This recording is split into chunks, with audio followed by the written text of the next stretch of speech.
What is going on, everybody? Welcome to the Game Informer Show, a weekly podcast covering the video game industry. Join us every Thursday for a discussion about the latest gaming news, reviews, and exclusive reveals alongside Game Informer staff and special guests from around the industry. I'm one of your hosts, Alex Van Aken, and today I'm joined by Blake Hester. How you doing, Blake? Hello. Thanks for being here. Thank you. We are also... What's up? Hello, how you hello. doing, Alex? The other day, Alex, you and I went to a party. Not to flex on our other two guests, but we're pretty cool. We go to parties. You guys got friends? What? Cookouts. We got friends. I saw a former host of this podcast almost burn his house down. It was pretty crazy. Alex, you might recall I threw my back out with Yeah, you did. 5 Lifting up minutes of water. being there. Yeah. Lifting up a can of LaCroix. My back still hurts, so dear listener, please know that while I'm talking, my back hurts very badly. Yeah. Again, to be clear, from picking up LaCroix. Yeah. We are also joined by the news hound himself, Wesley LeBlanc. How you doing, Wes? I'm doing good. I'm excited to be here. My back's feeling great. It's fine. Yeah. I picked up 2 cans of LaCroix.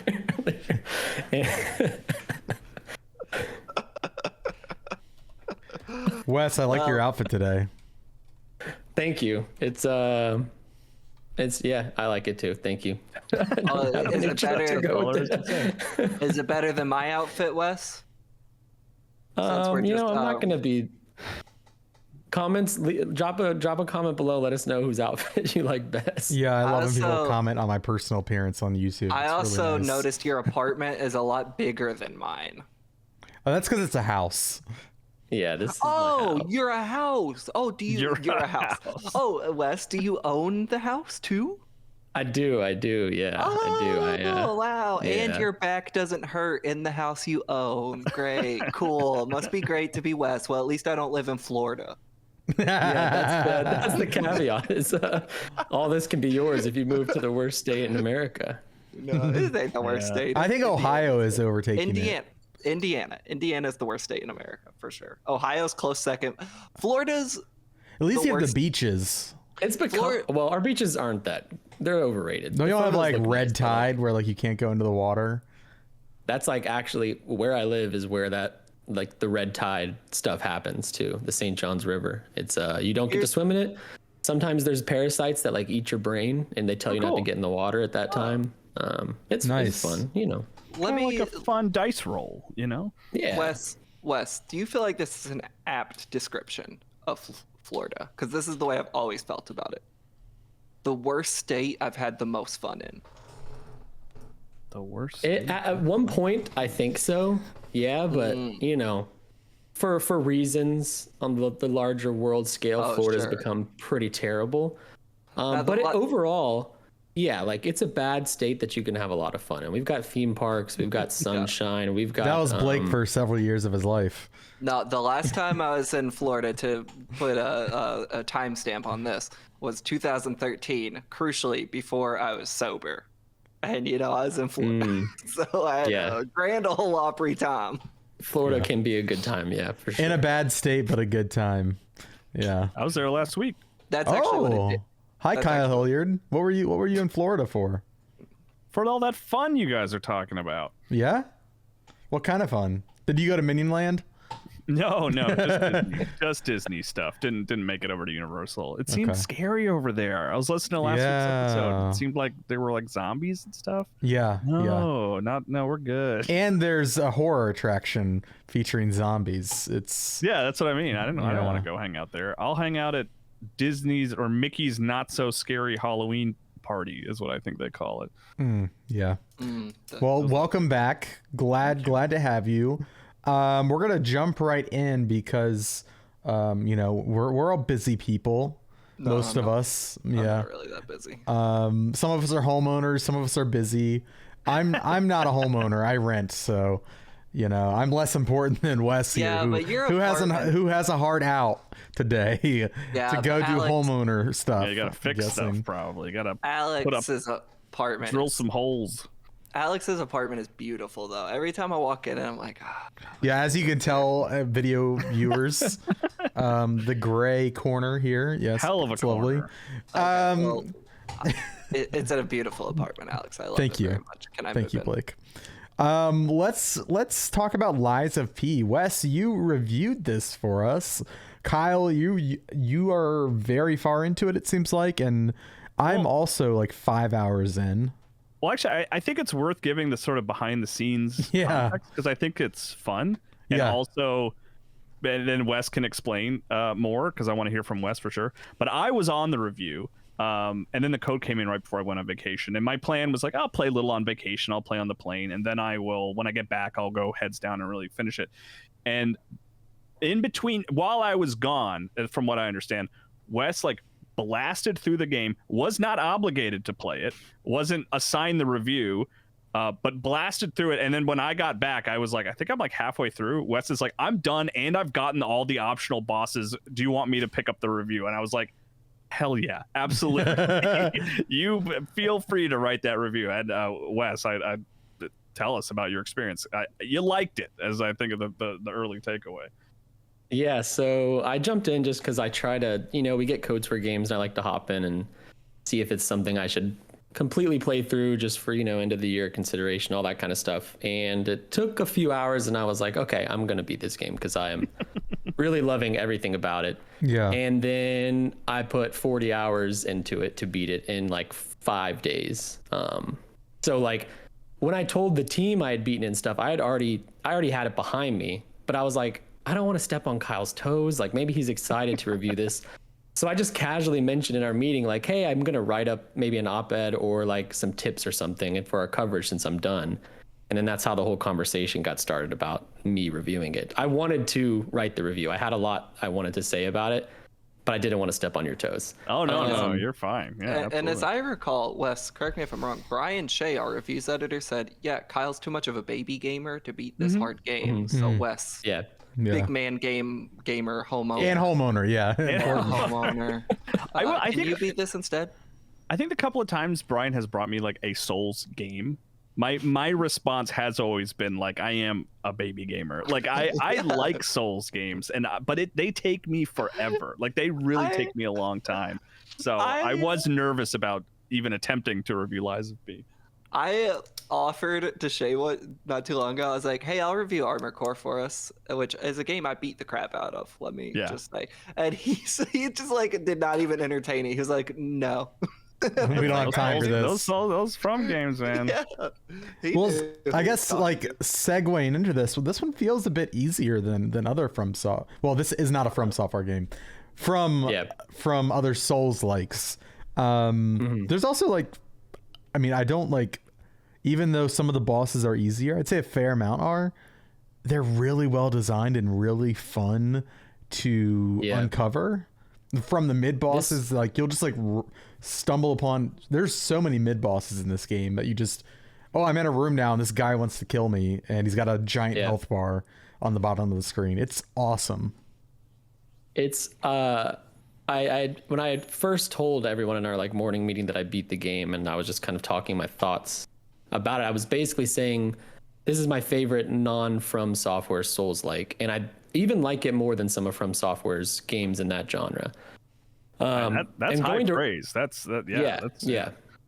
And going to write the review, I was like, okay, I don't necessarily want to just call back to From Software during a review because that's easy, and they're trying to do their own thing. But they do on their like Steam page and the press releases, everything, they call it a Souls-like, and they are very clear that like they're inspired by From Software games.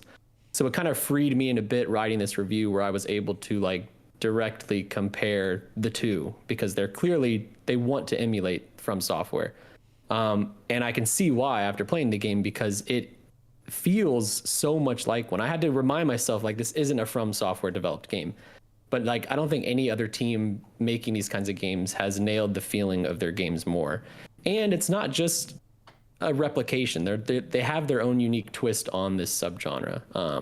And I also think the story is presented in a way that's quite different from other Souls. Like it's very it's a very followable story. Yeah, and that it kind of exists. Like with like narrative cutscenes, not just like boss introductions.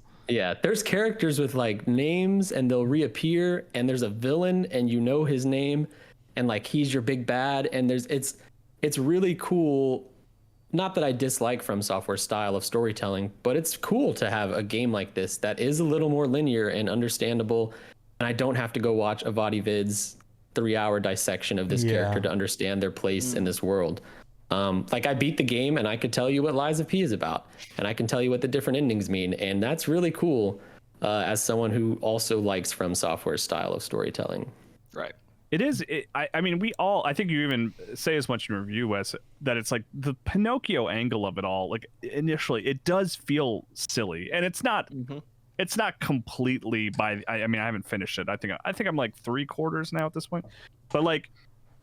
They take it very seriously, and that's like just one part of it. There's actually a lot of like Asimov rule of robotics kind of storytelling there, and you know, a lot of there's some Nier Automata in there, like it's consumerism and like and it's like, but it works, man. Like I'm like surprised how well it works. Sort of the gothic style of it, and it's like that you are Pinocchio and you meet Geppetto and stuff, and you have a Gemini with you, a little differently, but it's like it's more to just make things a little familiar. I was surprised at how much I was like, I actually quite like this, and I think it's actually it works pretty well.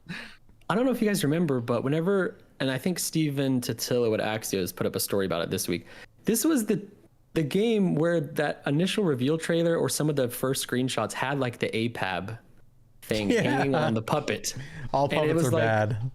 Yeah, and you see that, bastards, and you see like it's Pinocchio and all this stuff, and you're like, "There's what is this?" And then, I play the game, and much to my surprise, I write in my review like I do laugh. For the first 10 hours, I was laughing every time I'm reminded I'm Pinocchio, or I see Geppetto, or a freaking cricket on my hip is talking to me. I'm like, this is hilarious. And then like you get more into it, and I'm just like sold. Like this team's not laughing at Pinocchio; they are using this classic fairy tale-esque story, and it's also important to know this is the Carlo Collodi, but the original author, Collodi. Not the Disney version. And so it's kind of intriguing too, because I know the Disney version, and I've like read wiki entries of like the old book, like when I was in high school for like a paper or something, you know. But like I've got this like familiarity with the childhood version, and it's to see like this grim portrayal is really interesting. And I'm also thinking of the beats of like the old movie, and I'm like, oh, I can't wait. Like, are they gonna do like the Island of Toys or whatever? That was in the original Pinocchio, right? Or is that the Christmas movie? I think so. Yeah. I don't know. But I'm just like thinking of all these like landmarks from the original and story beats, and I'm like, oh, I can't wait to see like the twist on this, or really like the portrayal of what the original book is about. I'm stoked. It's really well done. And it's I gave it I haven't mentioned, I gave it a 9.5 out of 10, which is my highest score here at Game Informer, and my highest of the year for sure. I was like flabbergasted by that score, not because I was like, I mean, not because of like I think it's good. I don't think I like it as much as you, Wes, to be clear, but like I was like, whoa, Wes is like, this is like a Game of the Year territory for Wes. Like I was surprised. I have some games that might, like, I haven't beaten Zelda, so I'm not including it in my thoughts yet, but like so far of the games I've beaten, Lies of P is my game of the year. Like you alluded to, I just like couldn't get enough of it. I played it, I beat it in 40 hours. I had done some save scumming because I wanted to see all the endings, and I knew there'd probably be some secret bosses, and there were. I beat all the optional bosses, found as much as I could. Mind you, guides aren't out for this game yet, so I'm excited for guides to come out when I can go through and get all the stuff I've missed. And I started a New Game Plus playthrough, which I don't ever do because time. But I wasn't ready to be done with this game. It's just so good. I everything it's doing works for me. The bosses, like Alex mentioned, are super well crafted. That, I think, for me, in a Souls-like not made by From Software, where you can really see the seams is the bosses. That's where they kind of lose their thunder and steam. But these bosses are really awesome, and they're not just taking. This game's. It looks like Bloodborne on the surface. It's emulating a lot of Bloodborne, but to my surprise, a lot of Sekiro is in this as well, especially in bosses, and the fact that you will be guarding a lot and you need to really master the perfect guard, which is their parry mechanic. And that's something I really appreciate a lot as a Sekiro fan. I think I like Sekiro a good bit more than most of From Software's games. And then they take the familiar of the From Software games that they're inspired by. They wrap it up in this completely bonkers story about Pinocchio and Geppetto and Jiminy Cricket. And then they add all kinds of layers on top of it to make it their own thing. There are a lot of items to make the game easier. There's like a wish stone, which you put into this cube that can basically revive your NPC Spectre in boss fights or restore your health pretty quickly. You have a grindstone, which you use to imbue your sword or your weapon with different elements. And there's a lot of element effectiveness at play here in the combat. There's tons of consumables. There's tons of like throwable items. There's a lot of systems going on, but they're introduced at an awesome pace and they're really easy to understand. And overall, what you get is a more understandable, easier to play Souls-like. Mind you, there are some bosses that I think will probably be in my top 5 like hardest of this genre ever. There was 2 that had me fuming, and I probably tried to beat them 20 to 30 times. But overall, I do think the game is easier because of the way they introduced its mechanics and systems, and just in general, it has an easier feel to it. There have been several as well. Yes. Several bosses like I beat on like the first try. I think the first major boss, which is in the demo that people have access to, the carnival boss, I think he's like the first big Parade Master. He's the big kind of tutorial boss that you have to really master to get through. And then there's a mid boss after that that's also in the demo, the donkey dude. I felt like he was harder than like the main boss. And it's really interesting to see those kind of fluctuations. Yeah, for me, it's something I found with like people that play these games and my friends and stuff. Like you're either good at the more humanoid bosses of these types of games, or you're better at fighting the giant like monsters. Yeah. And I feel like one of those types kicks your butt. For me, the more humanoid, which in this game they're often called stalkers, just kick my butt. They're fast. You really have to learn their moves. And then the bigger ones, if you're just paying attention, you can dodge out of most attacks, and you only have to guard 1 or 2 at a time. Whereas like the humanoid they'll hit you enemies 7 times. Yeah, if you miss a block, you could lose your entire health bar in 5 hits, and then that's it. The stalkers also have really cool costumes. Sorry to interrupt. You just reminded me. The stalkers have really cool costumes, and if you beat them, at least everyone I've beaten so far, you get their outfit. Yes, yeah. And I just got a sick one too. I've got like this regal like cat-like mask and everything, and like this like puffed collar. It's a lot of fun. And the armor is purely cosmetic as far as I know. But you have we haven't talked about the weapon system. How your weapon is comprised of 2 parts: a blade, or the blade component, the top and then part of a weapon. The top part, they're not always blades. Yeah, you can make it like a bat. That's why I hesitated. Like the stalk of the weapon, and then the handle, and you can unlock blueprints and end up making like custom weapons that are like multiple weapons in one. So it's like, oh, I really like this fire knife, but what if I had the handle of the electric baton? And you can, as far as I'm aware, you can fuse both those together. I'm saving my blueprints because it's for sure one of those things where I'm like, okay, this is a rare item. I'm going to wait till I like know what I like, and then I'm going to use it. So I haven't actually done it. But Wes, can you confirm? Can you combine like different elements together in the same weapon as well? So like if your fire blade, whatever's on top is going to be the element you get. So if you have the fire blade on top, you're going to have fire, because it's usually the blade part of the weapon that has the element. But yeah, you can mix and match them, which is something that's really cool. I got that fire dagger. I know which one you're talking about. Yeah. But it's a short range weapon, and I don't really like getting that close to enemies. So you fast. Can attach. Yeah, but you can attach a handle that's larger and longer. So now you've got almost like a sword with a fire dagger at the end of it, as opposed to something where you got to be up close.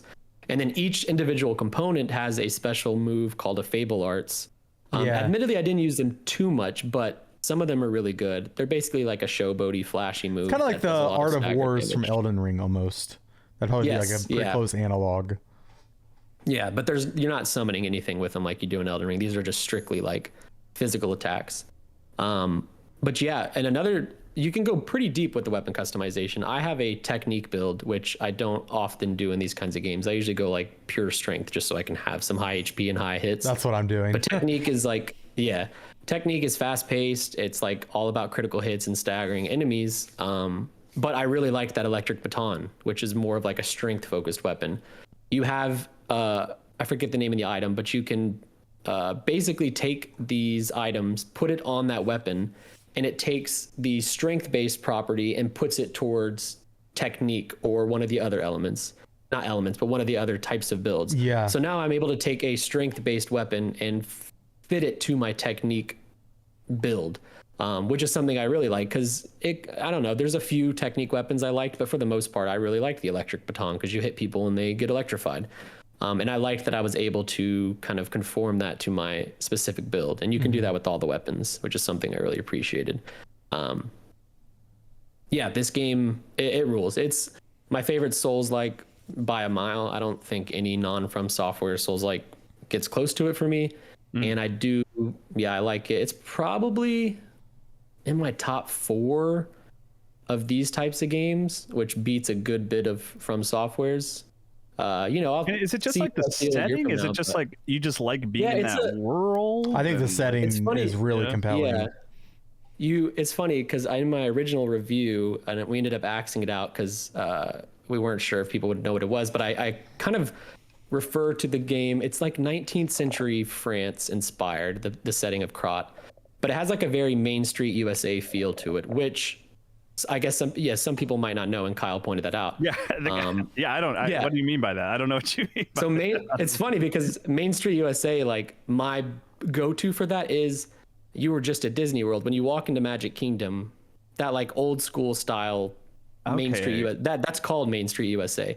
Right. So it's like a turn of the century big celebration, like BioShock Infinity, almost like a World's Fair exhibition, we had in New York in the 60s. The it's that kind of vibe. Square.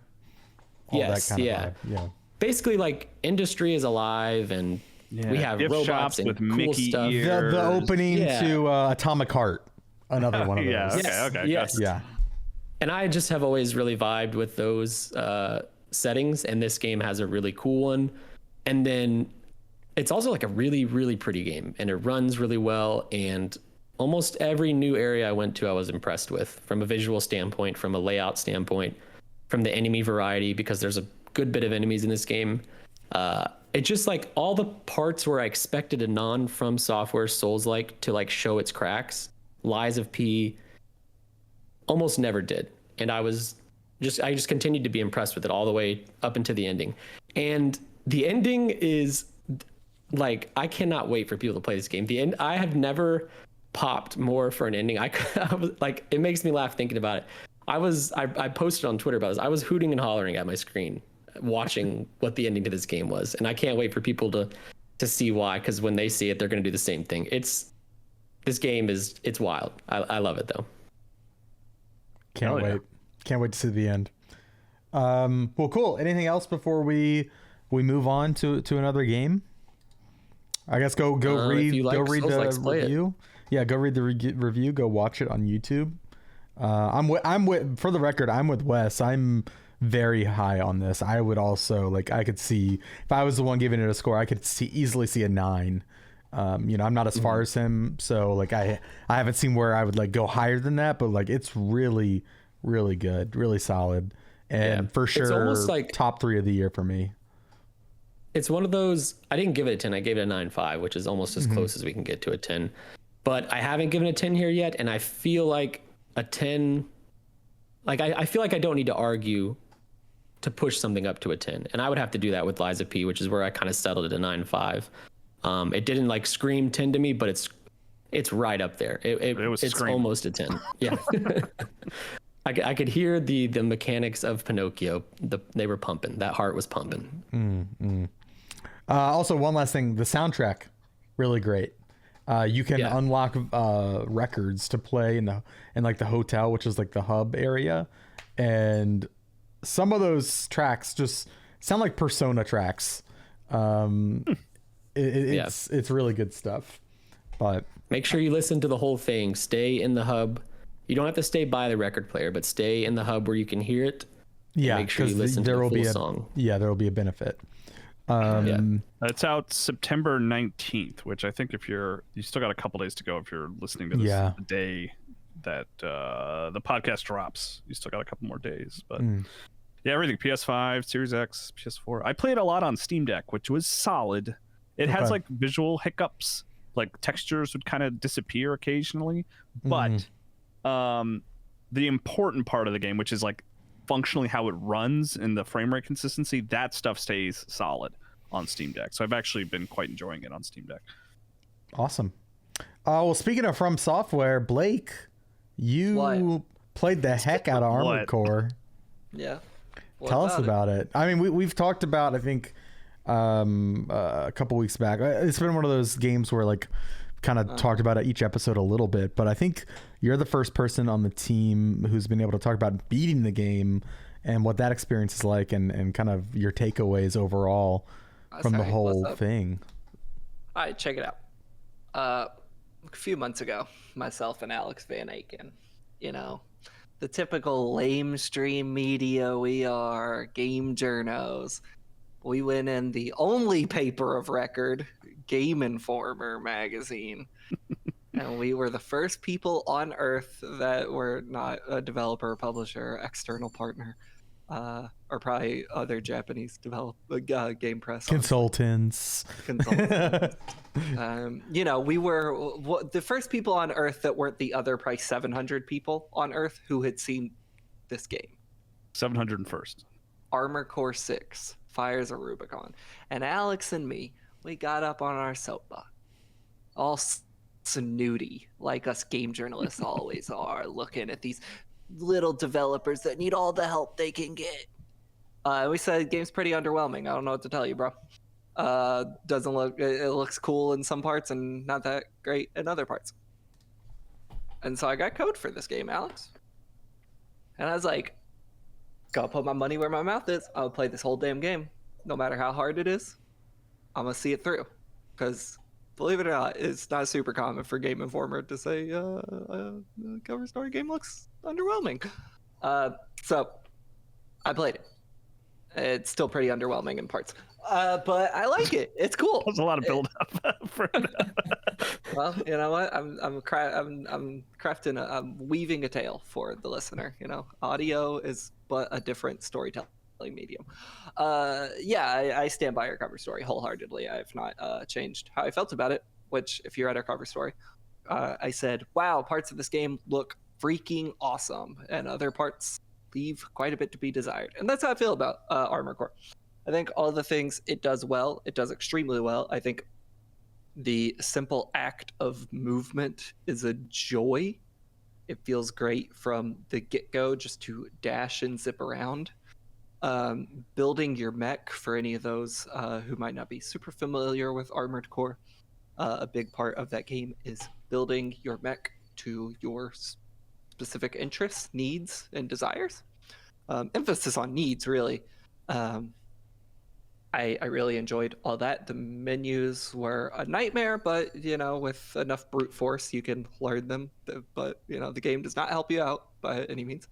And the boss fights were great. Interestingly, the helicopter, which I know gave a lot of people trouble, and I think has been nerfed a bit, along with Balteus and the Chapter 4 boss. Helicopter didn't bother me too much. Balteus was definitely a bit of a big battle. The Chapter 4 boss was actively not fun for me. But I liked it. I think it was a really good feeling game. I think it's a lazy way of criticism to talk about what you wish a game was instead of what the game is. But I think the parts I find a little underwhelming about Armored Core are a strength, depending on how you look at it, and that is the mission structure. A lot of Armored Core 6, I'm not really familiar with the other games, but I assume they're similar-ish, is loading into a mission and beating it in a minute, like literally a minute or two. And I like that from a replay perspective, like it's like I S ranked a lot of missions in this, and it was nice to be like, all right, all that's standing between me and this S rank is like 1 minute of my life. I like that, but I think when I'm going through the actual process of playing a game, seeing its narrative arc, seeing its mechanical arc, that mission structure is actually kind of tedious and lacks a lot of stakes in a lot of ways. That again, I'm sorry to say, I wish this game was this rather than what it is, but like I think I like the mission structure of like a more traditional character action game where, a Devil May Cry or a Bayonetta, you're going to play through a 30-minute level, and in that will be 15 encounters. And then you get ranked based on encounter, and then maybe a final chapter ranking. I kind of wish Armored Core had adopted that, because there's a lot of really big, amazing levels that you're never fully incentivized to spend time in, because you're based on how quickly you can get through something. So it's like, wow, this level looks great. Also, I want to beat it in 45 seconds so I can move on to the next thing. I mean, I haven't played much, but I mean, it's not an exploration game, right? Like, right. It's just not. Well, you can explore. Right? You definitely can explore. Okay. You can find things in the world. You can find other weapons, other parts. You can find text logs that I instantly closed and didn't read because I don't care. So like, it does want you to explore, but it's butting up against itself, because why the hell would I explore? I'm better served to leave to finish this. Right. Yeah, so that is, I'm sorry, Wes, you were about to say something. I was going to say, as someone who hasn't played this, what is so when you mention explore, like you can go find stuff, is it just like straight ahead is clearly where you're supposed to go? Oh, there's a small hallway that'll take you. Okay. On the HUD, this game has the most insane HUD you've ever seen in your life. And one of those. So it's not really like. Waypoint. So it's just kind of like, oh, you can go down this hallway and open up a chest real quick and then go back to the main mission. No. The levels are huge. Okay. Like, you can spend a lot of time exploring the levels, but just because you spent 5 minutes going off in this direction doesn't actually mean anything other than a chest is going to be there, because, the 40 seconds of encounters are all clustered right here. Get through it, It's like, yeah, I can go way over here, but why? It feels like kind of a waste of my time. Sometimes you'll find a secret boss, and that's really cool. Of course, the levels where you do spend a good chunk of time in them and you feel like you're really learning a space and what the space is used for, and then, you come across the boss and you kind of have more stakes within the world you are spending, 10 to 15 minutes in this level. Those levels are amazing. There's the climbing the wall. We were talking about that. Climbing the wall level is really great. There's one in the final chapter, depending on how you play it, where you fight with a different character that just goes so hard. So yeah, I think like I ultimately really enjoyed the game. I played a good amount of New Game Plus, which I would somewhat recommend. I don't think I'm going to see it all the way through, but the story will change. You will have different missions. You can make different choices. I'm told New Game Plus is even radically more different. I have a friend, Mitch, who has done New Game Plus and absolutely adored it. I think that stuff's really cool. I just don't necessarily know if I have the time or desire to go through that, but like, it's a game I ultimately really enjoyed. I also think my hesitations from the cover story stand true. I think, newer From fans who maybe aren't as in tune with the game press or marketing cycles, reading the PlayStation blog or whatever, might pick this up based on, I played Elden Ring, I can't wait for that. And it's like, that's not this. It's a totally different thing. And you're going to have to understand how to play an Armored Core game, because because you played Dark Souls 1, 2, and 3, that's not necessarily going to get you through the rhythm of this game. Yeah, you might want to check out a little game called Lies of P. Exactly. But I think like, Armored Core fans are gaga over this thing, which rocks, because they have been a blood-starved beast, you might say. They ain't got one of them games in 10 years. And also like more casual Souls fan or From fans like myself. Like I played Elden Ring, and then that was the only one before Armored Core I'd beat. I had played Bloodborne and been like, this rocks. It's just not my thing. I played quite a lot of Sekiro and never finished it. So I'm like very kind of a casual observer of From. I found it really cool to just have something that is different from them. I shouldn't say it's different. This is this series has existed. Yeah, like way Souls is longer technically the than- different But one, you know what I right? mean. You know what I mean. Like this We've gotten used to one style of From game, and this Yeah. is actually more going back to the roots. Yeah. Yeah, but but still, the From that exists today is very different than the From that existed when they put out the last Armored Core Verdict Yeah, Day. absolutely. And like their bread and butter is 1.5 specific things, and so it is different for them to go back and to re-explore that space and to definitely integrate lessons from the Souls series. I mean, the bosses in this game are no joke, but the antidote is you can break these games in a way you just cannot in Souls games, I feel like, without like grinding, you if you don't have a job and you can grind for 40 hours a week, I guess you can break them. But like this game incentivizes bosses are really hard until they're utterly trivial. And that rocks as a design philosophy because it becomes a puzzle. Like, okay, this boss is kicking my ass, but I know the movements. I have the skills to beat it. I just need to figure this other thing out. And then when you are like, okay, they're jumping a lot, I need to be able to hover and stay above them or whatever. Once you figure out the way to unlock the boss mechanically, and you beat them in 15 seconds. I beat one of the final bosses of this game first try, like within 15 seconds, because my build had just utterly demolished the game at this point. And that feels like the lamest dudes on the internet will try to tell From how they make their games. But like From makes their games in a very specific way. And this game is made with the idea that they want you to find ways to exploit the tools given to you and just break the hell out of it. Like and more so with Armored Core than anything else, probably. Exactly. Because it's like, so granular, right? Yeah, it's like, yeah, maybe there's a version where I fought the final boss 20 times, and when I beat it, that just felt so victorious. But also, nothing felt cooler than me like, I'm at the final boss. Oh man, here we go. And then 10 seconds later, he's literally dead. That's the coolest feeling ever. That rocks. And that this game just like basically allows for that to varying degrees throughout the entire 30-hour campaign. Like that's cool. That's very cool. So yeah, I had a good time with Armored Core.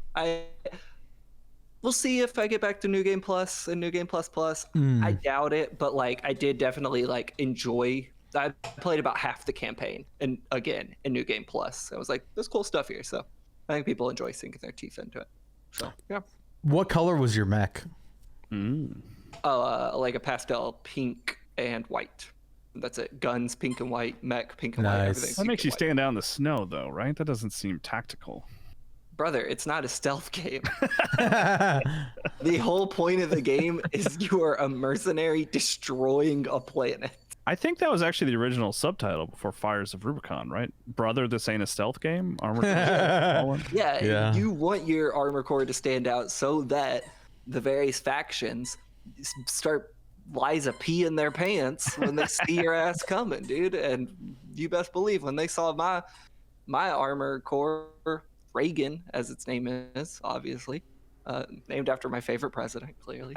I thought it was your favorite New Girl character. No, it's my favorite. Regan, yes. My dog is named after Reagan McNeil of The Exorcist. I personally think Ronald Reagan was one of the most evil humans that ever existed. That was a joke. It's satire. Anyway, that's it, Alex. Nice. My build also had pink in it for what it's worth, but it was the accents. Actually, it was like a coral. Like a nice. Well, coral's a whole different thing. Oh, in true. The story. That's like a natural resource on Rubicon that you're kind of fighting these wars over. Mine was a nice green with some salmon coral accents. Mine was default. I went default, just whatever colors it gave me. I was happy with. Come on. Beat the first boss with that. And I bet you wear Crocs without the decorations on them. Alex, I don't have any Crocs actually. I don't know what stage in life you start wearing Crocs, but I'm not there quite. I only own the ugliest Crocs. I have 2 pairs. I have Forest Camo, and then I have the Sonic the Hedgehog ones that were gifted to me. I also have those, and they're hideous. Every time I see Alex pull them out, the visceral anger that shoots through my They're body. my taking the trash out shoes. Hell yeah. The worst part, I was against Crocs, and then I got those same Sonic ones, and I tell you what, Crocs are pretty comfy and they're very convenient. Yeah. I don't wear them out in public too often, but if I'm going to a Walmart or a Target for a little bit, I might croc it up in there. Not Target though. Walmart you can throw. No, I've crocked it up in Target. You gotta tie some laces to one. I crocked it up in Target. This might be a controversial opinion. I think video game merch in general is pretty ugly, especially video game clothes. Yeah, but I don't think it's too controversial. Your point? The Sonic that I just assume we have a large contingent of fans listening to this wearing video game shirts right now, so I wanted to preface what I was about to say. The Sonic Crocs are on a whole new level of awful video game I gotta merch. Google these things. But they go far enough to where it's ugly, ironic dude. almost. No. Depending on who's wearing them, it can be ironic. Like With the if red. I saw Alex with them, The red, The yeah. Sonic and series, they try to act like Sonic's, it's self-aware and ironic now. You got to be a good series of video games to be that self-aware. I think they are lying to everyone, most notably themselves. So you can decorate it with I a have been chili known dog? for saying. Now I know the people on the Sonic team. They're nice people. I would venture to say, and I don't really cover Sonic, so We are all happy to give that mantle to Brian Shea. He just covers it up for all of us. and I've told the Sonic team I don't like Sonic, and I personally think Sonic is the product of just marketing money, and that's why that series still exists. exists. That's not really an opinion. That's like quite clearly. They've made movies and books about that. Yes. That's really what all video games are. Yeah, but They're just all marketing garbage. Yeah. But I like the Sonic Crocs. Ironically, I wear them. I'm appreciative for receiving them. To be clear, I think I got them from the Sonic team. Shay gave them to me, and I know he got them from them. So, as a disclaimer. Sonic team, if you want to send some to me, I'll happily take a picture for Twitter of me lighting them on fire. So, guys, good news. There's a Shrek. I saw those. My wife showed them to me. My God. And she was like, you could complete the trifecta It's just and on have Croc's homepage right now. It's have your ugly Croc collection expanded with Shrek. I thought about it. I think, again, like Sonic, depending on who's wearing them, it can work. If it crosses over into like they're doing it for irony. That's awesome. How much are these Shrek shoes? You have to win them, I think. It says enter 70. the drawing. We gotta stop with this ironic clothing shit. This is how we get garbage like online ceramics. Oh, they have Shrek Air Maxes. That's wild. No, do they? Somebody made them at least. Yeah. Are you looking them up, Blake? I think you could rock these, dude. I saw that. These are terrible. You could rock, not even ironically. You could be like, these are cool. I'm looking at a pair of Nike Dunks on eBay for $70. Shrek Nike Dunks that have fur on the toes. I would rather give myself permanent foot damage than wear something like, I understand Crocs are comfy and probably good for your feet, and I would rather like permanently ruin my feet to wear something that looks sooner go barefoot on hot nice. pavement. Yes, like these are the worst things I've ever seen in my life. Yeah. All right, well, we all know what to get Blake as housewarming present in the future. Yeah. Why are they furry? Well, Shrek's not furry. I don't know. You ever seen Shrek's butt? Maybe it's donkey. Actually, I think Yeah, his butt is in the actually. movie. I think it is there's lots of butt bits with Shrek. Yeah. It's been 42 years since I've seen a Shrek movie. I don't remember. Well, let's talk about Fortnite. I talked about it last week. I was alone. The Crocs of video games. The Crocs. I mean, honestly, yeah, the Crocs of video games. They're always collabing. Can't wait for the Croc collab in Fortnite. I'm sure they will. Or There was honestly, a Nike collab. It's I possible. want Shrek. I want the Shrek collab. Bring it back. Lord Farquaad. I mean, honestly, it's Please. inevitable if there is a new movie in the future, which they're probably secretly working on. Are you bringing up Fortnite so you and I can talk about it? And Wesley, yes. Oh, Wes, do you play Fortnite? Oh, we've played Fortnite together. I ebb and flow with the seasons. Last season did not really only played enough to get the battle pass, which is just me jumping into Team Rumble to knock out quests and then quit. I This season, though, real good. So good, actually.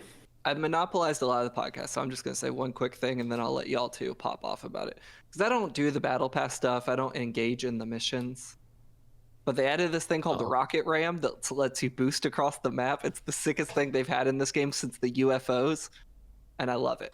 That's all I got to say about this season. The Rocket Ram rules because as you're, I think I talked about it last week, where you crash into buildings with it and it destroys them. But like the coolest feeling of the Rocket Ram is it feels like just the most rickety piece of tech in the game. Yeah. And as soon as you blast off, you can just as quickly hear the engine and it start puttering out. Yeah. And it's like, boo!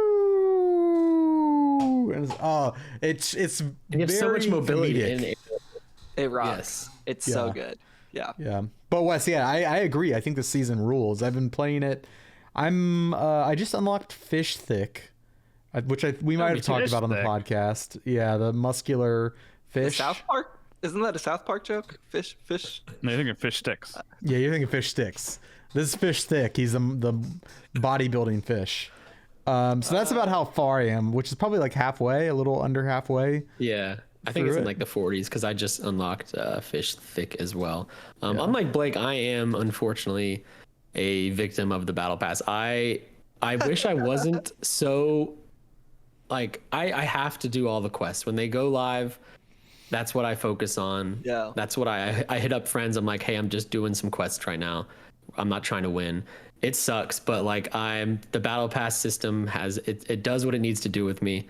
But with this season, I am playing a lot more outside of those quests and outside of that Battle Pass because there's so much going for it that works for me. I think besides the Rocket Ram, which I do think is the best like mobility item they've ever made, the 3 estates, the like heist Sanguine Estate. Yeah, they're just so. I love that after 2 minutes of a match, there's like 60 people left because everyone's going crazy at those estates.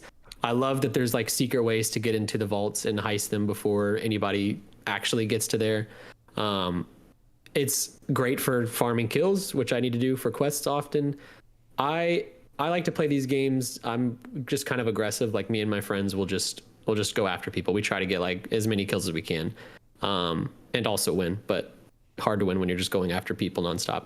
And I think this season like really caters to the more aggressive players who just want to get into fights with people, and that's what I really like about it. They introduced the Deku Smash today. With, from My Hero? Yeah, from My Hero. It's back again, and they also have It functions like Ice the Wall. Kamehameha, essentially. Yes. I am not the biggest fan of the Deku Smash. It's kind of just frustrating to deal with, and I'm sorry, is I'm that a little what worried called? It's called the Deku Smash? No, I think in the game it is, but in the show it's not, right? it's like Detroit something. Yeah, Detroit Smash. Yeah, something Get like it that. right, But Fortnite. I'm uninstalling. Maybe there's some legal Detroit matters happening there. I guess so. yeah. I mean, that's what everyone's going to call it anyway. Because if you're not familiar with My Hero, but you know that if you know My Hero exclusively from Fortnite, The it's that Deku character. Smash and the Yeah, that's what Goku it's gonna be Blast. called. Yeah, right. They do Yeah. call it the Kamehameha, for what it's worth. Okay, thank you. Thank you, Fortnite. Yes. Sometimes these items, especially Deku Smash, kind of messes with the way seasons are going for me. I haven't played today at all, so I don't know how the Deku Smash is going, but I'm a little worried it'll kill my buzz for this season. I just don't like that item in particular. But there's the new Ice Wall. It seems cool, and I'm excited to check it out. Ice Wall? Yeah, Todoroki's Ice Wall. I love Todoroki. He's my like favorite character. Yeah, you can buy him in the shop Hero. now too. I'm unfortunately going to cool. spend money today in the item shop on Todoroki, I didn't know, Aijiro Kirishima, and Mina Ashido. I didn't know they put Ghibli in there. I love my neighbor Todoroki. That might actually. There's like 2 or 3 things I have paid for. If Totoro was added to Fortnite, The Boy and the Heron is Give it coming time. out this year. I've only bought one skin in Fortnite, and it was the Goku one, and I regret it so much because I wish I would have bought the Bulma skin because she's hot. frankly. And I regret it every time I play Fortnite. I bought a pack of them. Could you buy them all? I bought them all. I remember, which was like one of the few things I bought. I was not spending that much money. I was spending money one time, and I instantly made the wrong decision because I want Bolt Must. Not to mention Goku and Vegeta. Those were in the early days of Fortnite's anime collabs. Those skins are horrendous compared to what they're able to do now. Like they look bad. It's unfortunate, and they did a Goku Black skin, and it looks 10 times better, and it makes me hate that I spent like $20 on this otherwise not great Goku skin. But these My Hero skins look cool. What anime do you think they're gonna do next? Like maybe Belladonna of Sadness, Demon City Shinjuku. Cool, they did Castlevania. Demon City Shinjuku. They got that waiting in the wings. Elfin Lead. That's the other one that they're getting ready to drop. Serial Experiments Lane, maybe.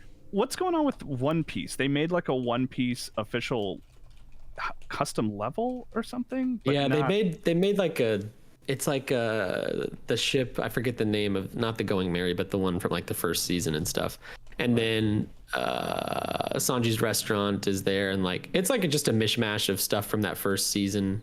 Okay, for the first arc of One Piece, right? Yeah, pretty much. And unfortunately, everybody thought there was going to be skins because, like, it's the time to release One Piece skins, if any time is ever, and they didn't. It's just that creative. That's the other one I would have like. I'll go in for Dragon Ball, and I think I would have actually, even though I don't play a lot of Fortnite, I would have bought like a Nami or a Luffy skin. But you know what?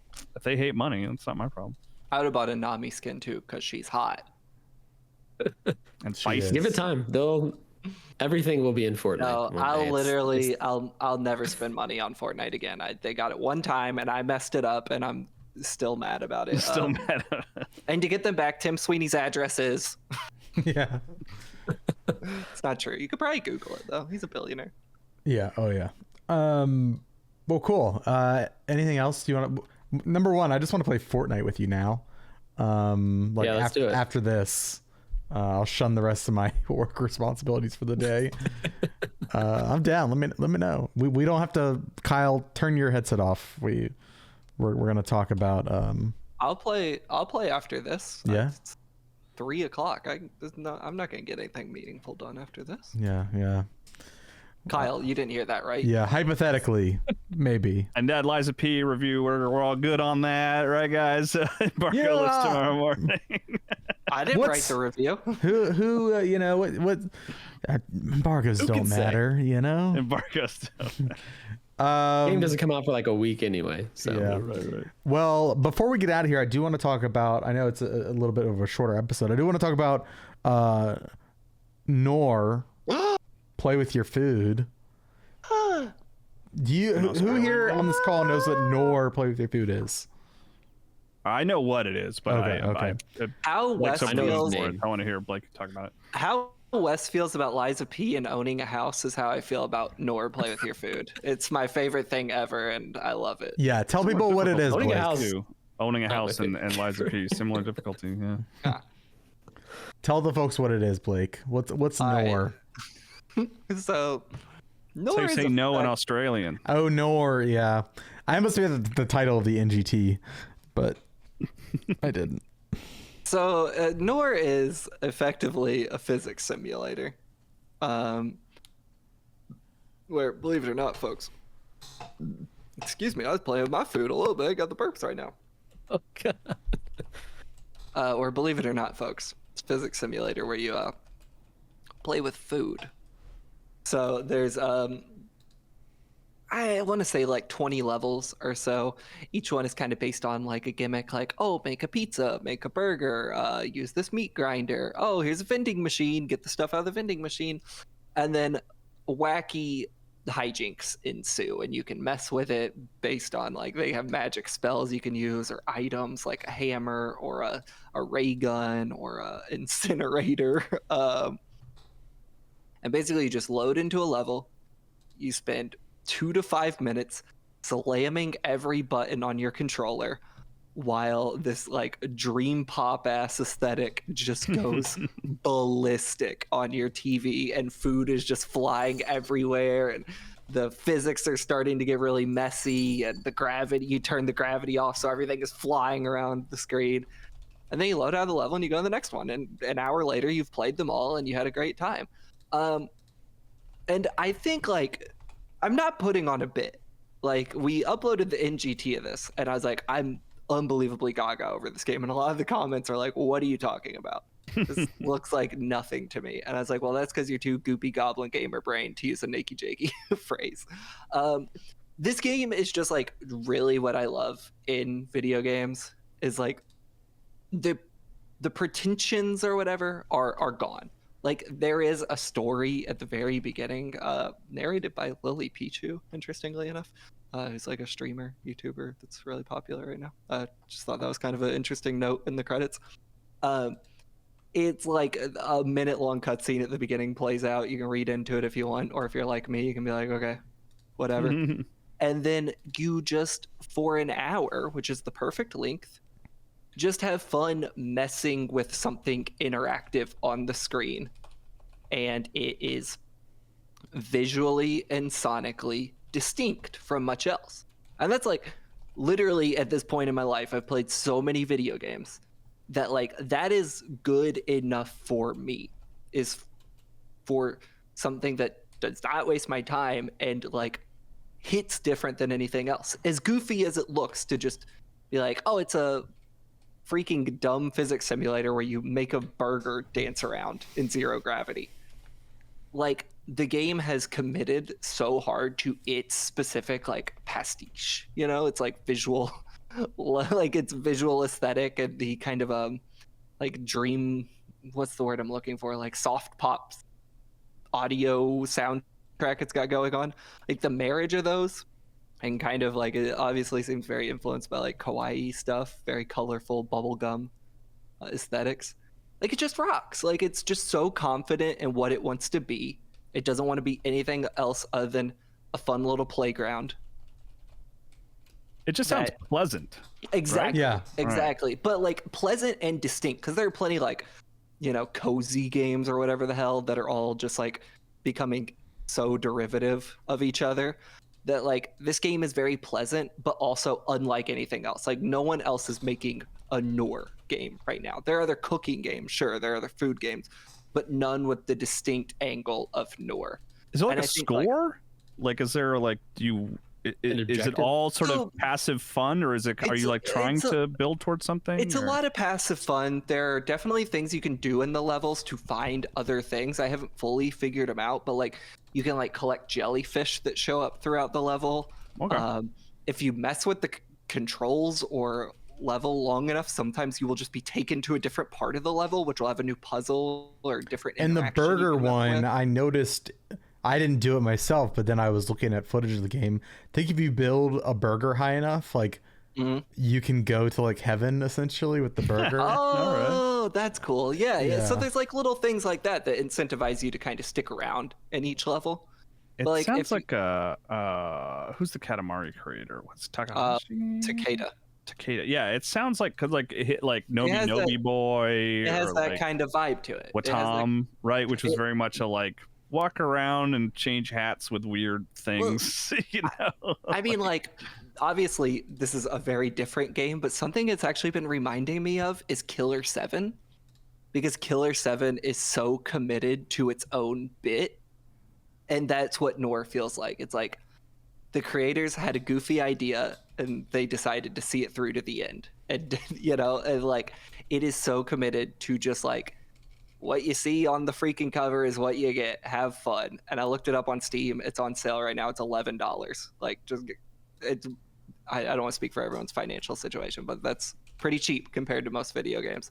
I think it's worth it to just play like on a lunch break while you're eating, preferably. Alex, I'm sorry, I've taken up so much time, but you've also played it, and you seem to also be. I mean, I think the big takeaway. And something you've already said is just it's pleasant. It really reminds me more of a toy than a game. Yeah. And it's just like, there are no other goals than to just really have fun and see the next thing. It's really one of those games where your personal motivation for discovery is going to be the main thing that gets you through the game. And if you don't have that initial curiosity with the game, you're not really going to get much out of it. But all the little powers that you get, like you can make the food dance, you can scale it up really big. There's like really interesting camera angles you can unlock. There's just like a camera tool if you want to do a photo mode. Yeah. There's like meat tenderizers. You can start smashing stuff or chopping stuff up with a knife. All the while, like Blake said, like this dream pop soundtrack is playing behind you, and it's just bubbly and fun and makes you feel good. Blake, have you played, or everyone on the panel, I guess, have you played Pineapple on Pizza? No, I haven't. Okay. Unfortunately, I've been meaning to check it out. Is that newer or is that? It's like a free game on Steam. I think it's only like 10 minutes long. Yeah. But it just kind of, I feel it. I'm just don't look it up too much. Just play it. But like similar vibes, right? Okay. Just like a weird little thing. Yeah. Yeah. I to put it in perspective, dear listener, in 2018, I went to the Game Developers Conference. And this was playable at GDC, and me and my better half, AJ Moser, played this, and we're like, this rocks. And I've been waiting for this game since that day, which has been, wow. I am horrified to say, more than 5 years. So this is what Nour is kind of like. This is a piece of meat from my dog's chew toy. This is kind of what the game feels like. It's actually gameplay that's playing right now. This is kind of what it's like playing Nour, just a happy little piece of meat that you dance around and throw around and then chop up. Yeah. I love the knife tool. I chop things up all the time. And, yeah. It's just really like textile, or like what's the word I'm looking for? Tactile. Thank you. Yeah. But yeah, it's fun. Made by one person. Yeah. Made predominantly by one person. Yeah. They credit some other people on the website, but you can go to the website and check it out. Okay. I think it's just food.game is the website. I'm pretty sure. Really? I think they got that awesome. URL last I checked. Yeah, they did. Yep. Yeah. Food.game. Yeah, it's I think they describe it an nourishing little game made by TJ Hughes with help from Maximilian Mueller, James Morrison, Joey Paniello, and Mark Strait. Published by Panic. Panic, of course, makers of the Playdate. Another very publishers of Firewatch and a couple other new games. Yeah. Seems like they're getting deeper into the game publishing side of things more lately. They've also got that game that was shown off at Opening Night Live, the Happy You're Here, or what is that game called? Thank Goodness You're Here. Thank Goodness You're Here, yeah. Yeah. Slap performer. Same publisher, yeah. Yeah, I mean, they've been publishing games for almost a decade now. Because they did Firewatch in 2015. Yeah, I feel like they kind of like, I haven't seen them publish as much recently though. And then it just seems like they've got Untitled Goose, okay. For a while. Yeah. Maybe they're just picky with what they publish, but they also made Nova, the beautiful, fast, flexible native Mac code editor. Wow. So there you go. And a file transfer service. Panic's history is really weird. That's what they were doing like before games. It's like office software and shit. They're a cool company. Shouts out to Panic, friends of the show. Send me a play date. Send him a play date. Oh, they're also doing Time Flies. Put a backlight in it, for the love of God. Yes, please. Send me a play date, but make it better than the one you sent Kyle. The one I bought with my own. They still had to send it. They still had to send it. That's true. I love the play date. I love the play date conceptually, but man, the no backlight it basically became a deal breaker for me, sadly. So speaking of, real quick, not a deal breaker for me if it's free though. So it's true. You've reminded me. Analog sent over the. You can see yourself in the reflection. Analog sent over the glow in the dark Analog Pocket. It is the same device, which I called a retro handheld marvel. But if you don't have one, and you want the glow in the dark one, it works great. Functions exactly as the old ones. It very much does glow in the dark. I am probably going to do a video on this soon, but I did want to. Sold out 30 seconds. Sold out in 30 seconds. Hundreds, yeah. I'm sure. Yeah, on eBay, it's not great. I got something I can show off too. Okay, all right. This was a nice gift from CRL Imaging. Y'all familiar with them? No. Oh, they're Consulting Radiologist Ltd. It's a medical bill. Oh, cool. Oh, cool. Wow. Did you get to pay that? Was that a gift? Do you need to so I gotta pay. Yeah, this is for my CT abdomen pelvis with contrast. Okay. So Panic, if you want to send me a play date that I can then sell on eBay, my medical bills. All right. Or GameStop if you want to pay for those. Yeah, that'd be good too. Be my guest. Well, let's get out of here. Thank you everybody for listening. If you want to support the show, go and grab an issue of Game Informer. You can get single print issues over at GameStop.com/GameInformer for $5.99 plus shipping, or you can go to your local store and you'll probably have good luck finding one there for $6. Of course, you can get a digital subscription to Game Informer. Just head over to GameInformer.com/magazine for all the info. Got a great magazine that comes out 10 times a year. We are currently in our Assassin's Creed Mirage cover story. We've got actually I just published a new video on that. And Wes has been putting up a ton of ancillary articles on the website in addition to his cover story that he wrote. So killing it. Yeah, absolutely. Go follow us, youtube.com/GameInformer.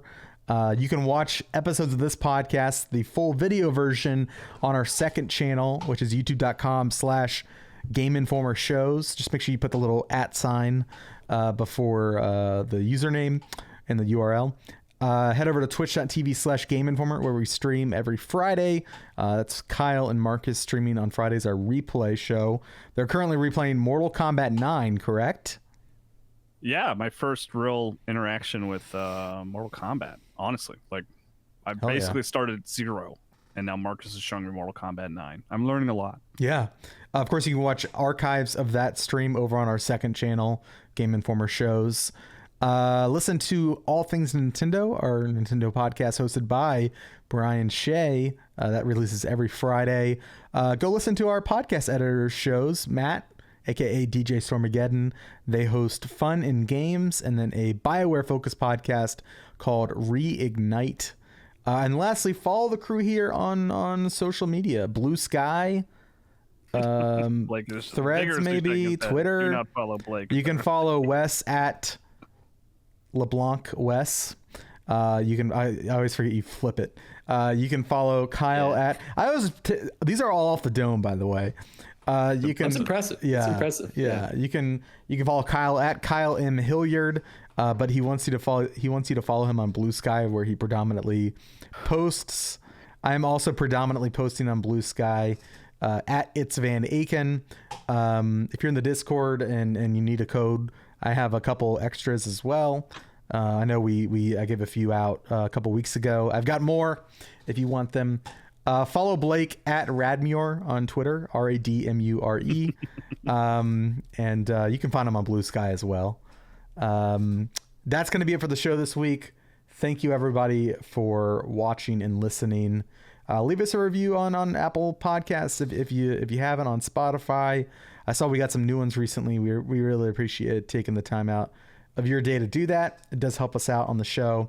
It helps us to get more eyeballs on us and ear holes on us. So thanks, y'all. We'll see you next week. Bye.